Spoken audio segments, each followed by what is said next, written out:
Hola Indycar and Formula One fans, today is May 5th, 2020, or Cinco de Mayo if you like. Usually I like to only talk about Indycar and Formula One articles, but today is an exception with NASCAR because of a big controversy that occurred recently on April 13th. As you can see here, this model is driven by Kyle Larson to victory at the 2019 Dover Downs race, his latest NASCAR victory to date.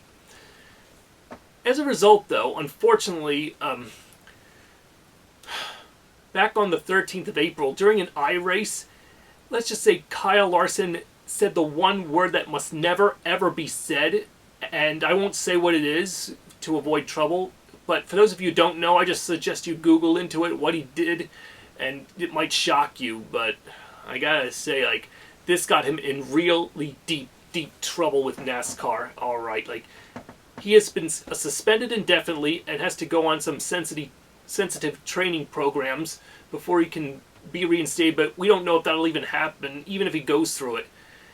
He made a sincere apologetic video, but some of you might not believe it, and I understand if some of you still upset about that, and I can understand, when something like this goes down, you can't take anything like that back.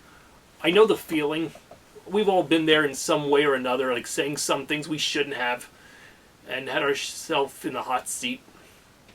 So as a result, Chip Ganassi, even though he suspended him, didn't really want to fire Kyle through this whole thing, but his sponsors from Chevrolet to Credit One to Clover to McDonald's said that either Kyle goes or they do, because they don't want to be affiliated with a guy who says bad words. So in a business calculated move, Chip had to fire Kyle. Say what? So he's pretty much at this point, going nowhere. As a result, when racing returns to NASCAR when this pandemic passes, who's going to replace him, you ask?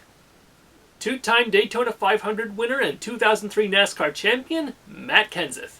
He'll be taking over the 42 car from Kyle Larson when NASCAR resumes, so he's coming out of retirement for that purpose. Unfortunately, though, as for Kyle, while I pray your life bounces back, sorry this is the status of your career as of now. Yeah, Clover, Credit One, Chevrolet, and the Big M has undoubtedly burned Kyle.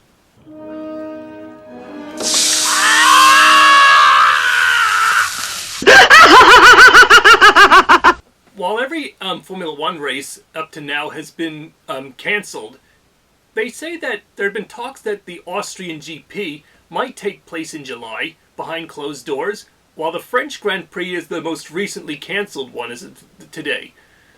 And for all the budget cap talks in Formula One thus far, Ferrari doesn't seem to be coming into any agreements with it at this point, to the point where they are probably threatening to leave Formula One and may even join Indycar. Oh boy, wouldn't that be a sight to see? I wouldn't get my hopes up on it, that is, but to see Ferrari in IndyCar racing, if not the Indy 500, oh boy, now that would be a sight to see. The Italian stallion trying their luck at the Indy 500 since 1952. Yes, it's true, the one and only time Ferrari actually contested the Indy 500 was in 1952 with world champion Alberto Ascari at the wheel.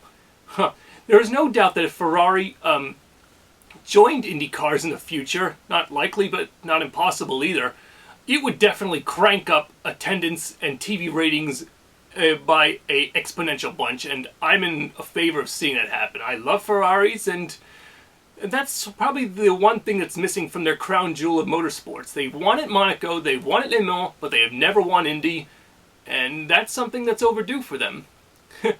I'm sure the Italian stallion would be singing with glee if they ever did. Yeah, yeah, yeah, yeah. Well, you may have guessed it with a sombrero. I'm showing my enthusiasm for Cinco de Mayo by wearing this, having some Mountain Dew Baja Blast on behalf of Taco Bell, and the flag colors of Mexico here, as you just saw me wave, and having a taco for lunch. But that's just the beginning. And even though it's not today, tomorrow, the Mexican excitement continues. For Indycar driver from Mexico, Patricio O'Ward turns 21 tomorrow. That's right, Blackjack 21. I don't know if you can see that well in the camera here from this distance, but there you have it. With that said, Feliz cumpleaños in advance, Pato. I hope you have a great birthday tomorrow, and I hope it's one to remember.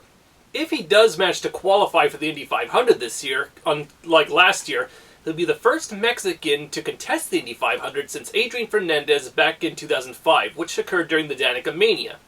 Man, 15 years it's been already since Danica really turned some heads. Sure got my attention. But that's just not the purpose of this whole thing. And in conclusion, with the pandemic still reigning around, please stay safe, keep washing your hands and faces. I know I certainly am. And wear masks when you have to, when you go outside. And, well, stay safe and let's pray that a vaccine is found soon enough so we can get back to the lives we used to know. Once again, happy Cinco de Mayo, and happy birthday in advance, Patricio O'Ward. I'm Aaron Cylinder, firing on all cylinders.